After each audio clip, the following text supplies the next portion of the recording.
from Yael to highlight this important topic, to talk about blockchain outside of cryptocurrencies, because indeed this technology is absolutely universal and starting to be at least. So ladies and gents, now we have come to the last chapter of our second section. So to sum up our wonderful discussions about the regulations and compliance in crypto markets, we'd like to welcome here for the panel discussion the moderator of this panel, Levin Lee, the Chief Compliance from Stealth FinTech. Ms. Lee, please join us on stage.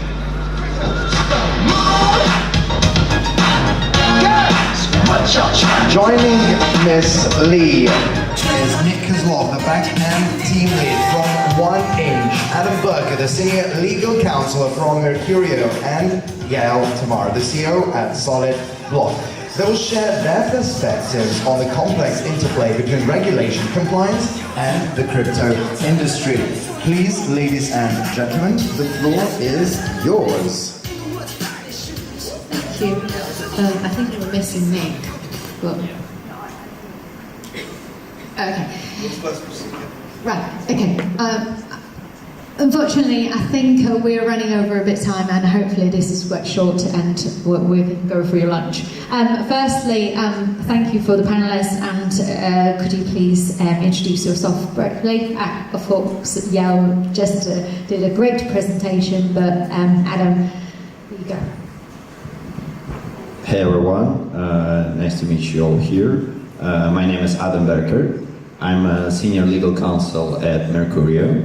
I'm in charge of everything related to regulation, and especially crypto regulation. And also I work with licensing, obtaining them, maintaining them, and researching all the jurisdictions where new crypto licensing requirements where regulators introduce new crypto licensing in the regulation.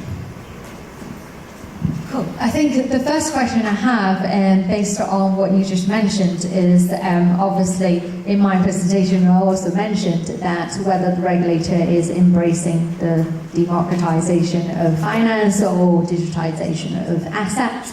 What are your thoughts? And when you set up business, particularly for Yael and Mercurio, going to new markets, is there any particular countries that you're looking for, and any license that you think might having advanced for the business?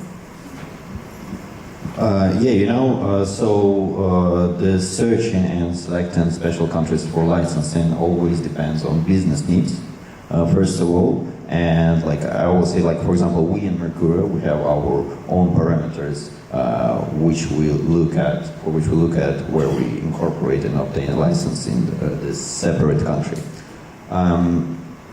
For us, it's important to have a smooth, easy customer onboarding procedure, to have a really understanding clear regulations, have a good relationship with the regulator itself. Like today, there are lots of new jurisdictions that companies can search for. One of them is, for example, Hong Kong, like a very popular one today, because they attract companies, biggest companies all over the world. They introduced their regulation, I think, on June 1st, and they attracted biggest companies. I think about 40 exchanges are planning to incorporate them. And they also, what's interesting is that the regulators, they encourage financial institutions, especially banks, to cooperate with crypto companies, to open bank accounts for them, which is like one of the biggest problems in the crypto industry, especially for exchanges, for us too, like to open a bank account. So yeah, like I think companies can look at Hong Kong, also Dubai, with a very clear, detailed regulation. Like they have I think the most detailed guidelines for companies there. Yeah, but like it all depends on the business needs, I think. This was a great answer by Adam. The only thing that I can add from what you asked, Levin, is we have regulations in various countries to generally protect individual investors, and so hi. Welcome, Nick. Hi, Nick. So what we are, what they're concerned with normally, and it's important for anybody to understand that's opening a crypto-related business or a blockchain-related business, is they need to understand which product they're selling and to whom. And this is the most important thing, is from our perspective, we work with securities, so it's less important for us, let's say, what crypto regulations are within a certain country, but more what are the security regulations, and if the regulator has set rules for how these, usually you look at how your product is sold, right? The marketing part, solicitation. You look at custody, right? How your product is stored. Who is the custodian, if they self-custody, if there is a third-party custodian, what kind of licenses they need, and how these custodians are connected to, let's say, traditional bank accounts and things like that. So maybe there's a wallet with a bank. So in setting any sort of a crypto business or even a fund or an investment operation and so on, it's essentially a subsection of fintech in my mind. I don't know if Adam would agree. I guess, yes? Yeah, so it's basically, in fintech, there's lots of licenses and compliance. It's nothing new. You used to have, let's say, banking or financial institution. You always have lawyers on staff, compliance officers, and so on. Now we're adding another complexity of this crypto regulation that's forthcoming. And you always have this kind of ongoing struggle to know all the new regulations. And now there is this MiCA thing is coming up that I'd love to hear more from the panelists here. But at the end of the day, the regulations here to generally help, and they are forthcoming, and they want to listen and communicate. So that's kind of been our experience too. That we get most of the answers we need to get in our industry, which is securities, digital securities. So, hi. Hi Nick, would you like to briefly introduce yourself? Yeah, I'm very sorry for the late. I had a workshop, a small delay. I'm Nick Kozlo. I'm a backend team lead at Vantage. Before Vantage, I was working at Trust Wallet at Binance as a backend team lead as well. And before that, I actually was a founder of my own company. So I'm a crypto, I think, from 2017. Had small experience with building some G apps, mostly focused on GFi and Ethereum. And currently, I'm also working at Vantage with compliance. So I'm a bit technical guy from the compliance side and mostly focused on compliance at DeFi specifically. So over last year, I had a pretty good vision of what is happening from the regulator side, and how we need to implement it, how we need to force it. And yeah, I have a small vision about that, I think. Yeah, nice to meet you. Thank you. I think from what I hear from the panelists, Adam and Yael talking about, and Nick talking about compliance, is that we all, in the business, we all need clarity. We all need a certainty from different regulators. Obviously, we're looking for that harmonization across the globe, because it creates, I think, the regulatory arbitrage. One is creating problems for business in order to, in a playing field.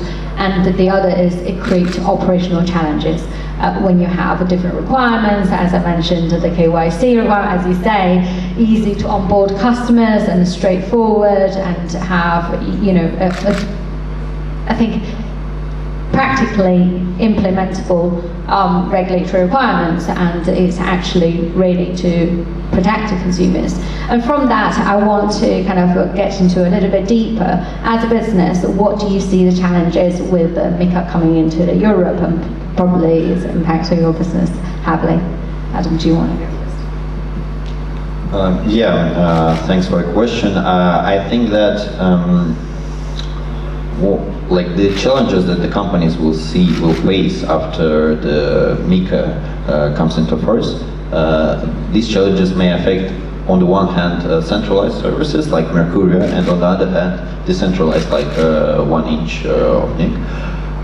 As for the centralized, I think that this will cover, like, first of all, as you said, the onboarding procedure, and on the other hand, the maintaining of business relationship with customers, because the MiCA and the documents that go with it, like, for example, like, I think that this was already mentioned today, that they will introduce travel rule all over the EU, and the centralized services will have to not only check KYC their own customers, but also the KYC the recipients of the funds, and like this will be like a big challenge for all the companies.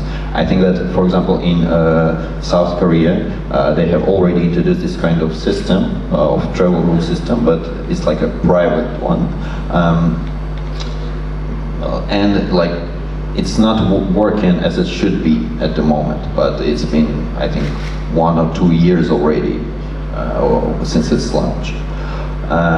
Also, like, for example, like for centralized services, we already have our KYC processes set up. But as for the 1 inch, for example, like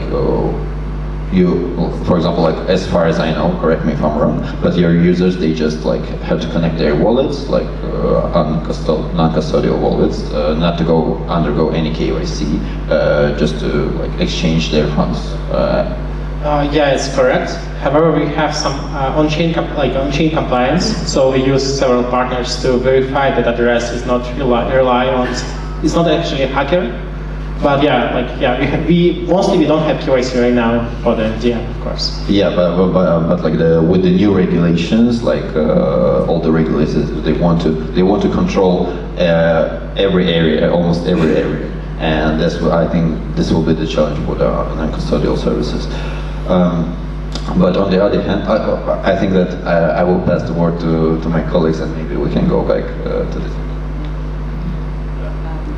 Probably this is not really relevant, but yeah, it is relevant. But I think this was a great and comprehensive. Yeah, and I want to add that probably I see some of the segregation and custodian of clients' funds, and this is typically when I was at Crypto.com, you know, when you are operating global business and trying to adopt to the local regulations where you have to segregate and custody locally, this creates a huge operational challenges. And going back to your question about KYC, travel rule, and in the UK, I think Europe, Coinbase lead the trust solution, which is kind of typically coming from the crypto community, which we don't normally see in the traditional banking world, I believe. So I want to go to the floor because I think we have a limited time. Does anybody have any question for our panelists? Any questions? No? There we are. There's the floor.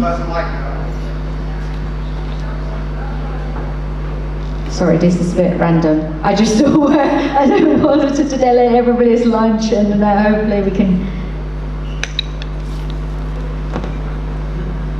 You can name the panelist, or we can have a generic answer. My question, I think it's mainly for me.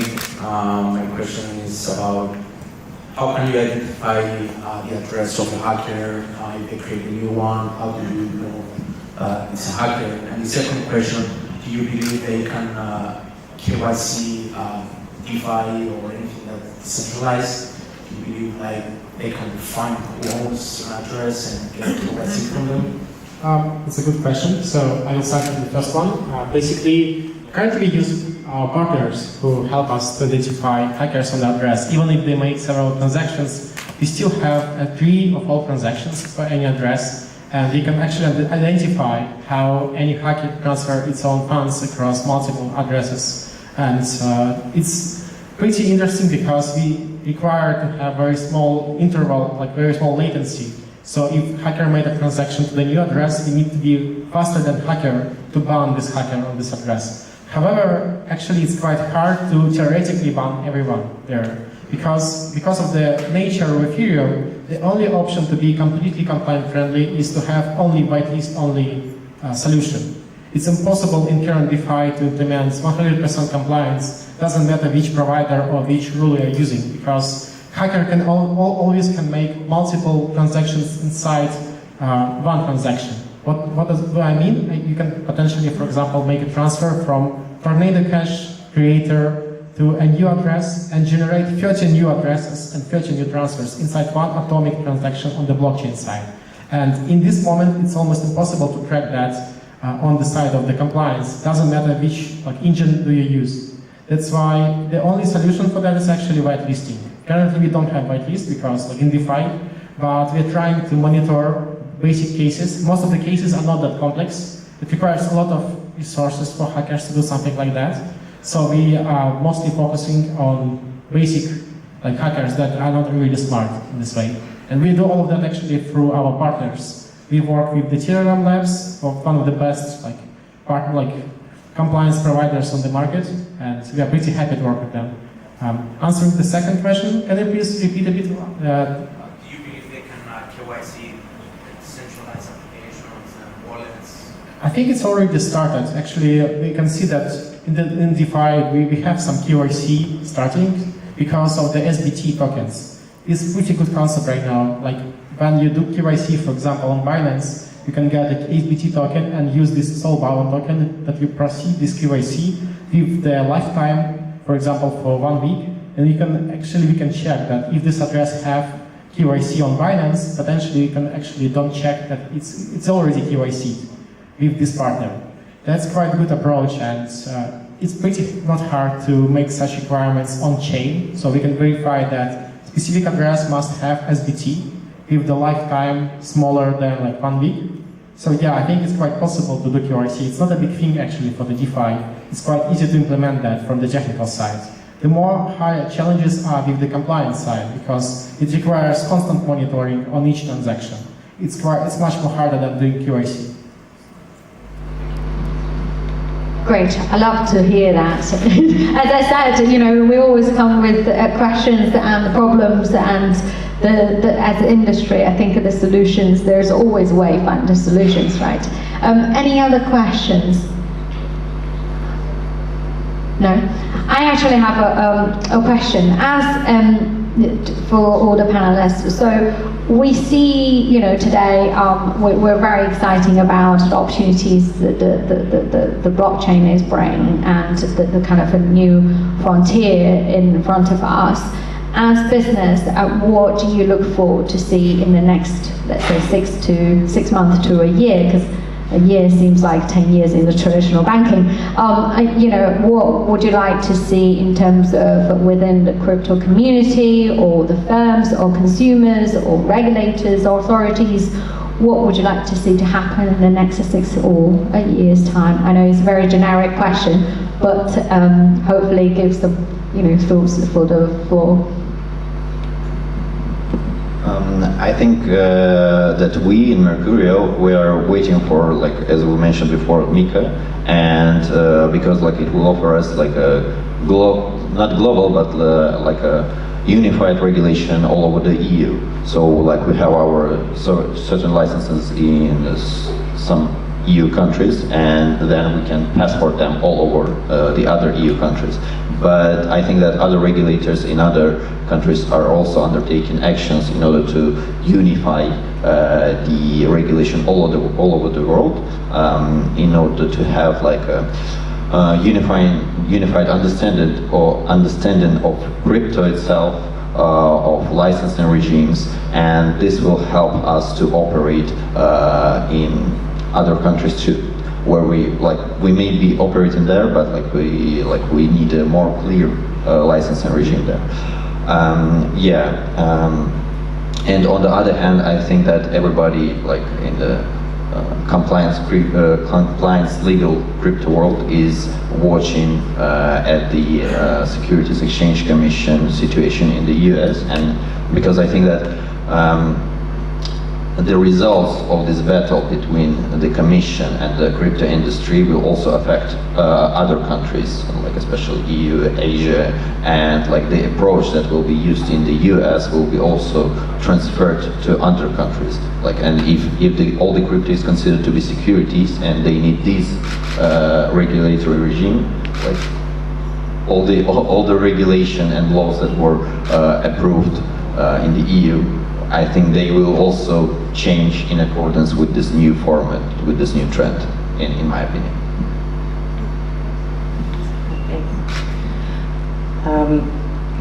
For me, is the most important thing is to look into these existing industries that were before crypto for thousands of years, hundreds of years, and understand why things work in a certain way, and maybe not necessarily with respect to only regulation, but also with respect to how the financial sector works, how the financial industry works, why the crypto industry is basically still a small industry. I don't know if that's only the fault of the regulators or it's the fault of the use cases that are limited to trading or gaming, and why the institutions are, obviously coming in, but again, looking at crypto as an asset class that they can make money with and then abandon or temporarily and then come back and acquire again, and causing, now new types of cycles. And where crypto is going to go in terms of technology or in terms of an asset class, that's actually much bigger, right? So we have, in the global economy, of course, we have energy, which is used by everyone every day. Even our industry is hugely dependent on energy, that's obvious. Then we have IT, obviously, and everything related to development, and that's fueled usually, normally, still fueled by securities and startups and exchanges that are compliant and regulated. And these companies, very few companies are trading in a decentralized manner, right? Yeah. And then we have real estate and other types of assets where people live, which people use, and so on, which is again still fueled largely by traditional investment vehicles and institutions.